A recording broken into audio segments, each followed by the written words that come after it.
I'm a 26-year-old guy, and this story is about how my close relationship with my mom went from unbreakable to nearly non-existent thanks to her new husband, Frank. A little backstory to set the stage. My dad passed away when I was 12. It was sudden, an accident that flipped our lives upside down. My mom and I were a team after that, just the two of us against the world. She worked long hours to keep us afloat, but she always made time for me. Whether it was late-night talks or cheering me on at school events, she was my rock. I can't even count the sacrifices she made, but they weren't lost on me. Fast forward to 2 years ago. My mom remarried a guy named Frank. I'll be honest, I never liked him. He came off as cold, controlling, and the kind of guy who always thinks he's the smartest person in the room. Still, I tried to give him the benefit of the doubt for my mom's sake. That didn't last long. Frank didn't waste any time showing his true colors. He made it clear that he thought I was too dependent on my mom. This was funny to me because I moved out at 19, worked 2 jobs to pay my way through school, and built a solid life for myself. I wasn't asking for handouts or anything, but he acted like my relationship with my mom was some kind of problem. It felt like he was jealous of how close we were. Things went downhill fast. Mom started taking Frank's side on everything,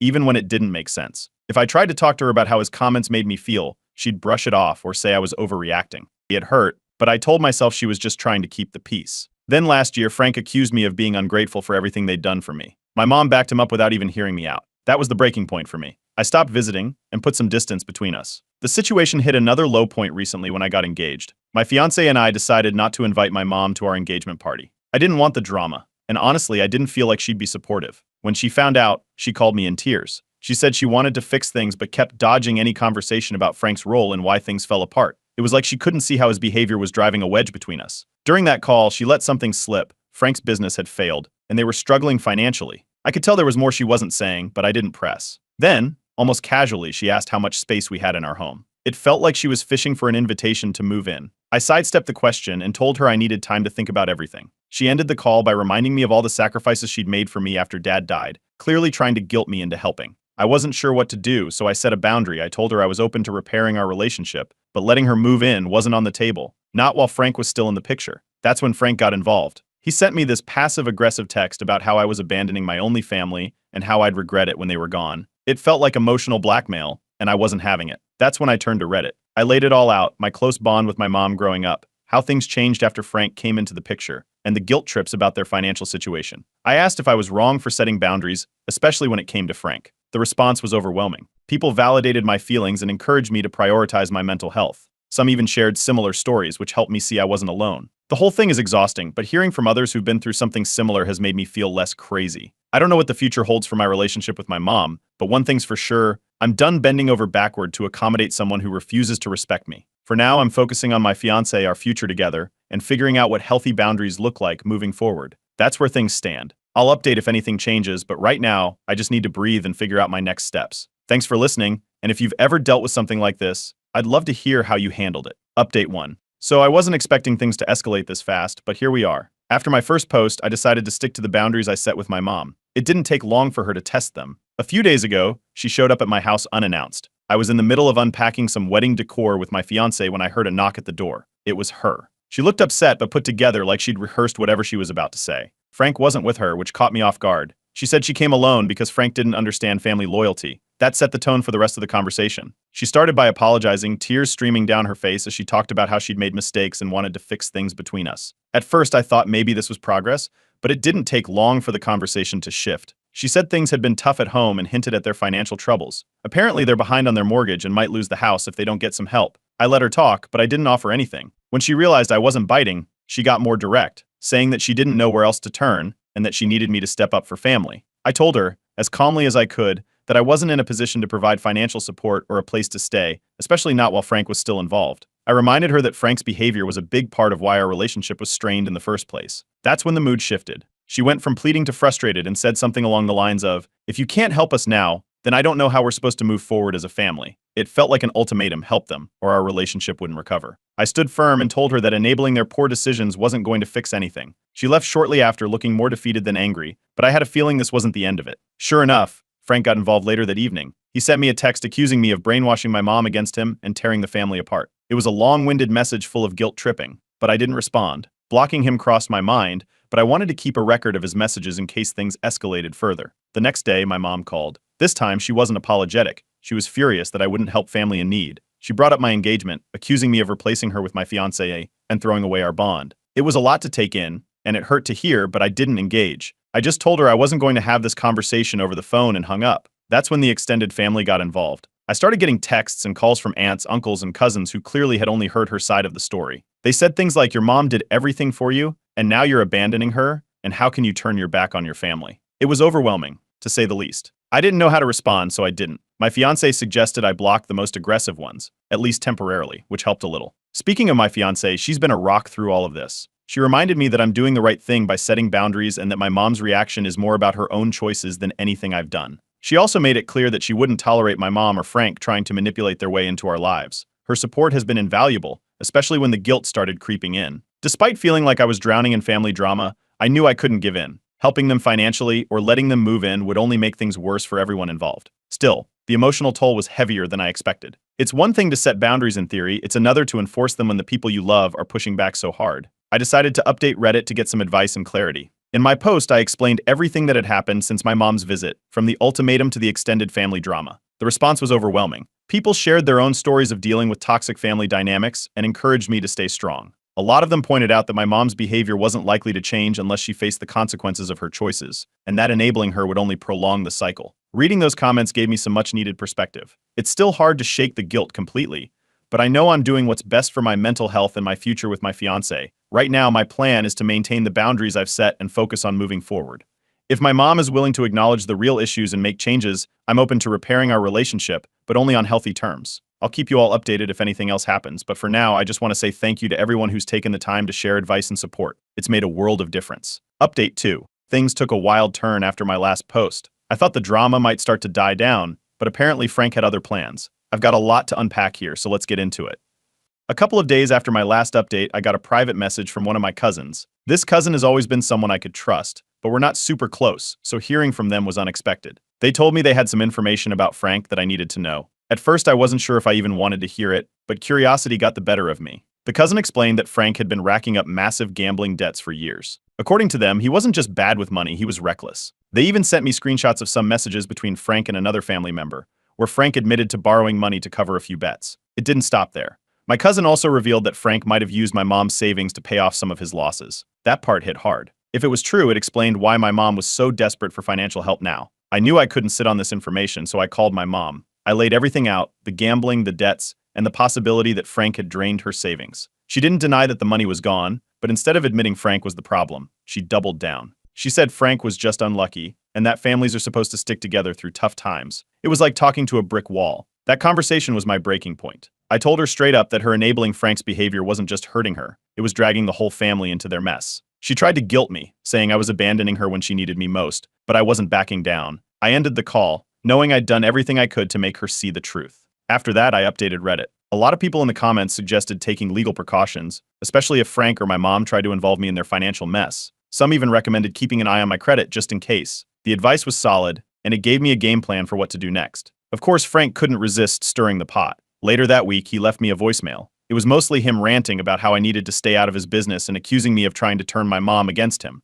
Then, he ended with a vague but threatening comment about taking action if I didn't stop meddling. That was it for me. I wasn't about to let him intimidate me, so I went straight to the police and filed a report. I made sure to save the voicemail as evidence, just in case. When my mom found out about the report, she wasn't happy. She accused me of blowing things out of proportion and playing the victim. According to her, I was tearing the family apart by dragging the authorities into it. It was frustrating, but I wasn't about to let her guilt me into dropping it. The fallout from all this caused even more division in the family. Some relatives started siding with me after learning about Frank's gambling problems, but others doubled down on supporting my mom. They said things like family comes first, and you don't turn your back on your mom no matter what. It felt like a losing battle, but I knew I had to stand my ground. The emotional blackmail kept coming too. My mom sent a long message saying I was the reason she and Frank were struggling, and that I should have been there to help them through this. I didn't respond. Instead, I brought it up in therapy, where my therapist helped me unpack everything. They reminded me that my mom's choices are her responsibility, not mine. It was the reminder I needed to keep pushing forward. Around this time, a lawyer friend of mine offered some advice. They suggested making sure Frank couldn't come after me for defamation, just in case he tried to twist the situation. It felt extreme, but considering how unpredictable Frank had been, I decided it was better to be safe than sorry. Reddit was once again a huge source of support. People shared similar stories about dealing with manipulative family members, which helped me feel less alone. A lot of comments encouraged me to go no contact with my mom until she was willing to take accountability for her part in all of this. It was a tough decision, but I knew it was the right one. So, as of now, I've gone completely no contact with both my mom and Frank. I've blocked their numbers and asked my cousin to keep me updated if anything major happens. It's not easy, but it feels like the only way to protect my peace and move forward. Thank you to everyone who's been following this and offering support. Your advice has been invaluable, and it's helped me stay strong through all of this. I'll update again if there are any big developments, but for now I'm focusing on my life with my fiancé and putting this chapter behind me. Update 3. After filing the police report and going no contact with my mom and Frank, I hoped things would finally settle down. Of course, that didn't happen. Instead, the fallout reached a whole new level. It started with another voicemail. Somehow, Frank managed to get through despite being blocked on my phone. The message was a mix of passive-aggressive guilt-tripping and outright manipulation. He said something about how I'd ruined their lives and made vague threats about how people like me always pay in the end. That was the last straw. I blocked their numbers on every platform I could think of: calls, texts, emails, social media. I even changed some passwords just in case. Unfortunately, that didn't stop the extended family from getting involved. The group texts and unsolicited messages came flooding in. Relatives I hadn't spoken to in years suddenly felt the need to lecture me about abandoning my mom. Most of them seemed to have only heard her side of the story, and it was clear she'd framed me as the villain. I didn't bother responding to most of them, but the constant noise was exhausting. Amid all the chaos, my fiancé's family stepped up in a way I'll never forget. They rallied around us, offering support and even helping us brainstorm ways to protect ourselves from any potential fallout. Her dad, who has a knack for cutting through nonsense, bluntly called out the toxic behavior and reminded me that this wasn't my mess to fix. Knowing they had our backs made a huge difference. Speaking of protection, I decided to take some extra steps to safeguard my finances and assets. After what I'd learned about Frank's gambling and financial instability, I didn't want to take any chances. I consulted my lawyer friend again, who helped me lock down everything from my credit reports to my bank accounts. It was a relief to know I had a plan in place, even if Frank tried something shady. Then came the Facebook post. My cousin, the same one who'd been keeping me updated, sent me screenshots of a lengthy post my mom had written. In it, she painted me as ungrateful, selfish, and heartless. She wrote about how she'd sacrificed everything for me after my dad died, and how I'd turned my back on her in her time of need. The comments were a mix of people praising her for being a strong mother and others calling me out for being a terrible son. It stung, but at the same time, it was exactly what I'd come to expect. Around the same time, I heard rumors that Frank had lost yet another job. Apparently, his gambling habits had caught up with him again, and his employer had enough. The same cousin who tipped me off before confirmed it, adding that Frank had been asking around for loans. It wasn't surprising, but it reinforced that keeping my distance was the right call. This cousin turned out to be a real MVP. They dug up even more dirt on Frank, including proof that he'd been lying about how much money he owed and to whom.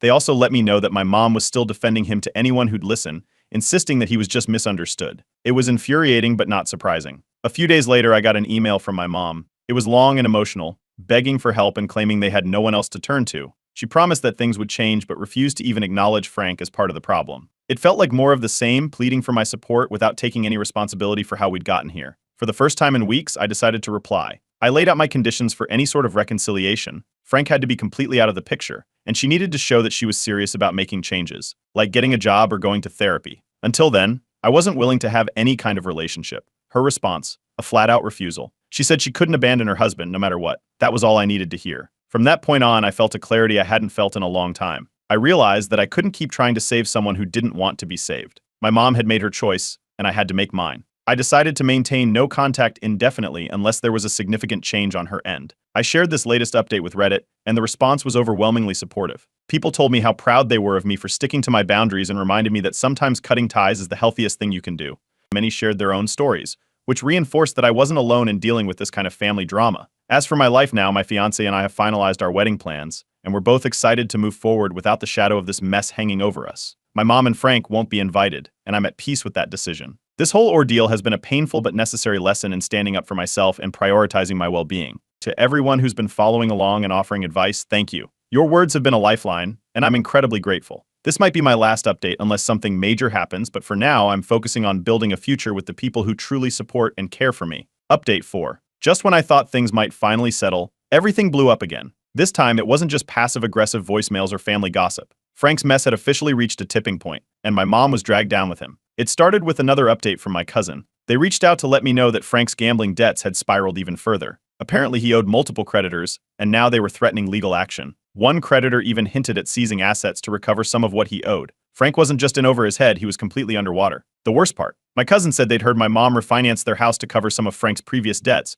meaning their home was now at risk too. A few days later, I got an unexpected letter in the mail. It was handwritten, and I recognized my mom's handwriting immediately. Despite being no contact, she'd found a way to bypass the boundary. The letter was long and emotional, full of pleas for help. She admitted they were on the verge of losing everything and begged me to step in. She even promised to pay me back someday, though it was clear she had no realistic way to do that. What stood out most in the letter was how she described Frank. She admitted he'd made mistakes, but insisted he was a good man at heart. It was hard to read. Even now, after everything, she was still defending him, refusing to acknowledge the damage he'd caused. It was like she was in complete denial. Not knowing how to respond, I reached out to my cousin for advice. They've been one of the few people in my family who've supported me through all of this, and I trusted their perspective. We talked about what I should do next, whether I should break my silence or continue to hold firm. Ultimately, I decided to bring it up with my therapist before making any decisions. In therapy, my therapist reminded me of something important. I'm not responsible for fixing my mom's life. She's an adult, and the choices she's made, refinancing the house, enabling Frank's gambling,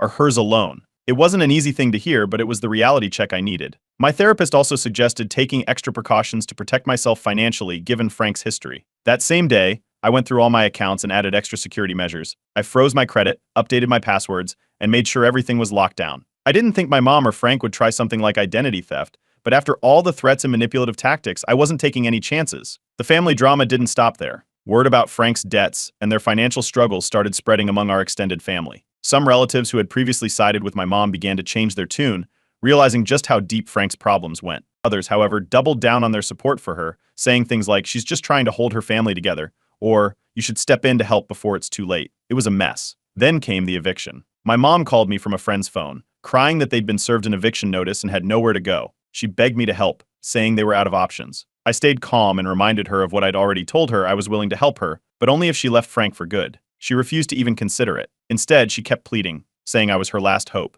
I held firm, and the call ended with her still unwilling to take the one step that could change everything. Frank, predictably, didn't take the eviction well. Not long after, I received another voicemail from him. This one was even more unhinged than the last. He blamed me for their situation, accusing me of turning the family against them. Then he threatened to take legal action, claiming I somehow owed them money for damages. It didn't make any sense, but it was clear he was desperate and grasping at straws. I forwarded the voicemail to my lawyer friend, who immediately advised sending a cease and desist letter. They drafted it for me, warning Frank to stop all harassment or face legal consequences. It was a relief to have that taken care of, but it also drove home just how far this situation had spiraled. After the letter was sent, things went quiet. For a few weeks, I didn't hear from my mom or Frank. It felt like they'd finally realized I wasn't going to budge no matter how much they pushed. During this time, I shared another update with Reddit. The support from the community was overwhelming, as always. People reminded me to stay strong and not let guilt pull me back into the chaos. Now, with some distance, I feel like I can finally breathe again. This entire ordeal has been exhausting, but it's also shown me how important it is to set boundaries and stick to them. My mom and Frank are still facing the consequences of their choices, but I know I've done everything I can to protect myself. For now, I'm focusing on the positive. My wedding plans are coming together, and I'm more determined than ever to build a life free from the toxic patterns of my past. Thank you to everyone who's been following this journey and offering encouragement. Your support has made all the difference. Update 5. This will likely be my final update. A lot has happened since my last post, and it feels like things are finally reaching a resolution. Let's start with the bombshell that kicked it all off. A few weeks ago, my cousin reached out again, this time with news that left me stunned. Frank had been arrested. Apparently, his gambling debts had gotten so out of control that he resorted to fraud and embezzlement to try and cover them. He'd been caught skimming money from a business associate's account, and the authorities weren't taking it lightly. He's facing multiple charges, and it doesn't look like he'll be getting out anytime soon. Not long after I got the news, my mom called me. She'd been staying at a women's shelter and claimed she'd finally left Frank for good. She wanted a chance to rebuild our relationship, saying she'd realized how much damage her choices had caused. While I was relieved to hear that she was away from Frank, I wasn't ready to jump back into things without careful consideration. I brought it up in therapy, where my therapist reminded me to proceed with caution. Reconciliation needed to happen on my terms, not out of guilt or obligation. That advice stuck with me as I decided how to move forward. I eventually agreed to meet my mom for coffee. I set clear conditions beforehand. She needed to stay in therapy and show that she was working toward independence. The meeting was emotional. She seemed genuinely remorseful for some of her past choices, though it was clear she was still struggling to fully take accountability. She shared that she'd received a message from Frank while he was in custody, begging her to stand by him and insisting he'd change. She claimed she was done with him for good, but part of me couldn't shake the feeling that she might go back if things got hard. My fiancée was incredibly supportive throughout all of this, but she made her boundaries clear. She didn't want my mom moving in or disrupting the life we were building together. I completely agreed. While I was open to rebuilding trust with my mom, it needed to be a gradual process, and I wasn't going to risk our home or stability for it. To her credit, my mom started taking small steps toward independence. She found a part-time job and began updating me about her progress. She stayed in therapy, and for the first time in years, Frank wasn't part of her narrative. It was slow, but it felt like she was genuinely trying to turn things around. Meanwhile, the family dynamic started to shift. Some relatives who had initially criticized me reached out to apologize, admitting they'd underestimated just how toxic Frank was. They told me they understood why I'd distanced myself and respected my decision to prioritize my mental health. It felt validating, though I wasn't interested in rekindling relationships with those who had been the loudest critics during the worst of it. As my fiancé and I finalized our wedding plans, we made the difficult decision not to invite my mom. While she was making progress, it felt too soon to reintroduce her into such a significant moment of our lives. The wedding was about celebrating our future together, and I didn't want the focus to shift to the drama of the past. My fiancé and I agreed that we'd revisit the possibility of including my mom in our lives more fully down the line if her progress continued. When I updated Reddit about these developments, the response was overwhelmingly supportive. People emphasized the importance of gradual trust building and reminded me that it was okay to protect my peace while still leaving the door open for reconciliation in the future. The community has been a lifeline throughout this entire ordeal, and I can't thank everyone enough for their insights and encouragement. Over the next few months, my mom continued to attend therapy and refrained from mentioning Frank. She focused on her job and even talked about getting her own apartment once she saved enough. It wasn't perfect, but it was progress. For the first time in a long time, I felt like there was hope for a healthier dynamic between us. As I reflect on everything that's happened, I feel a bittersweet sense of closure. I'm hopeful for my mom's future, but also realistic about the boundaries I need to maintain to protect my well-being. This journey has been exhausting, but it's taught me so much about resilience, self-respect, and the importance of surrounding yourself with people who genuinely support you. To everyone who's followed along and shared their advice, thank you. Your words have been a source of strength and clarity during some of the most challenging moments of my life. As I move forward, I'm focusing on my upcoming wedding and the future I'm building with my fiancé, a future rooted in love, respect, and peace. This feels like the right place to end this chapter. Thank you all for being part of this journey.